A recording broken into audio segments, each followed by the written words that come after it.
to be here with us as one community. Thank you for everything you do every single day. It's never forgotten by me, and certainly not by those in this community. Ever since September 11th happened in 2001, I have been able to and had the honor to participate in remembrance ceremonies in my hometown, whether it was organizing them, calling them together, being part of them, and on some occasions speaking at them. I have not missed a single year, and my family has not missed a single year of participating. I've been able to do that in my hometown. Tonight, after being here as the Deputy County Manager of this executive government here in the county, I feel again I'm here in my hometown. I want to thank all of you for welcoming me to this honor and this opportunity to address you on this important day for the culture of American society. I remember exactly where I was. I was 20 years old. I had made the decision for a number of reasons which I'll discuss to enter public service, as Alan had mentioned. And at the time I was taking a course on international relations and political science at New Paltz. I had just made the light in Bloomingburg and was making my way to course in the morning, for which my professor would always say I was always about 5 minutes late, when news came across the radio about the first aircraft hitting the first trade tower. I thought it was a joke, it was surreal. At that point in my life, and for so many of you, we here on American soil had never experienced terrorism locally. In fact, the course I was on my way to attend was taught by a gentleman who studied only terrorism as an international thing, something that could affect us maybe tangentially, something that would affect us only through hearing about it and may affect some of our allies, but never here, never on American soil. It was a surreal moment. It was a day which led to weeks, and for some of us, months of normal human emotions: fear, sadness, anger, deep concern over our future, deep concern for many of us over our children's future, where we'd be going as a country, and whether or not the America we love and know and are part of would be here. I'm a fan of country music. If you think of all the best country songs, I remember some great ones that came out right around 9/11. And they talked about how America was going to stand up and defend itself and respond to what had happened to her. But many of them talked about what we love as Americans, the simple things in life, the relationships that we have with one another, the ability to find out who your friends are, the ability to lean on one another, the benefit that we have of living in the freest country in the world, and all that comes with that. For that moment, when these terrorist attacks happened to us and our nation was hit and struck, our minds were everywhere, and rightfully so.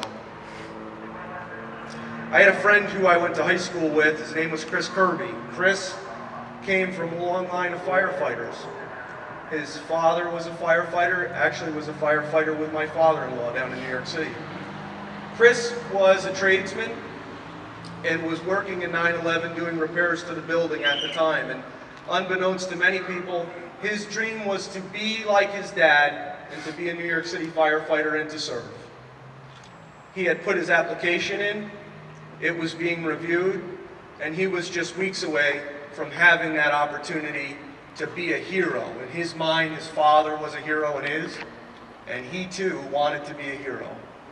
What he didn't know that morning was that he would have the opportunity to be a hero. There were people who spoke of the heroic actions of a young man operating on the high stories of the towers that morning, and many of those stories resembled Chris Kirby.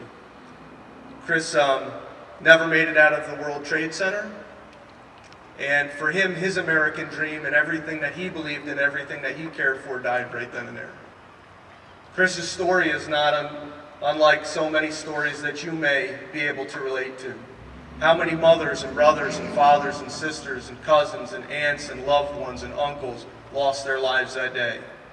How many people in the act of their service and duty to the country rushed into the towers and lost their lives that day? The emotions to describe a reaction to something like that are truly unprecedented. It is completely rational for a country to be somewhat irrational. What you would expect is nothing to make sense after that. But then we get into American exceptionalism.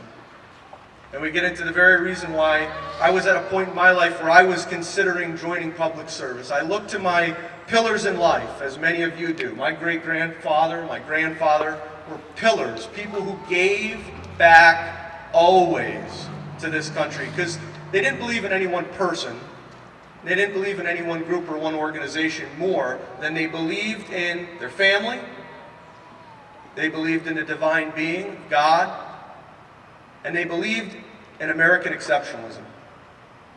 And what the terrorists thought they would do to us that day would be to put us into fear and put us into shock and do all the things that only they could rationalize with, because they're not exceptional.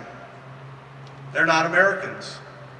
They could never imagine what the response would have been from this nation, from how people would act under those circumstances, the way only Americans could. There were never, ever seen before that day more American flags flown in solidarity from one neighbor to another neighbor, from one street to another street, than ever before. We concerted our efforts to rush into the smoke, into the piles of ashes, and look for any hope we could possibly find. Whether we loved our president or didn't like our president or voted for the other person, that was our president that day, at that time, and going forward. And this country showed the rest of the world true American exceptionalism. I think we're forever changed by that. My fear is that as time goes on, and as generations come and go, and we grow, we can fall away from what we here learned that day, unless we bring on others and tell them the importance of the stories that happened, the importance of American exceptionalism, the importance of creating citizens who will give back to this country, care for this country as a great, great fragile being. That's why I'm happy to see young people here today from the Scouts. I'm happy to see families who brought their children here today. If we make September 11th about one person, or about a particular incident that happened, it will only live for as long as those who experienced it can remember. But if we look at what September 11th did to our country, what it did to us and what it highlighted for us in American exceptionalism and what we do as a country when we need to come together, then it shall live forever, and it should. And it will. I've never been so thoroughly impressed as to see the crowd today of people who remember and are committed to remember.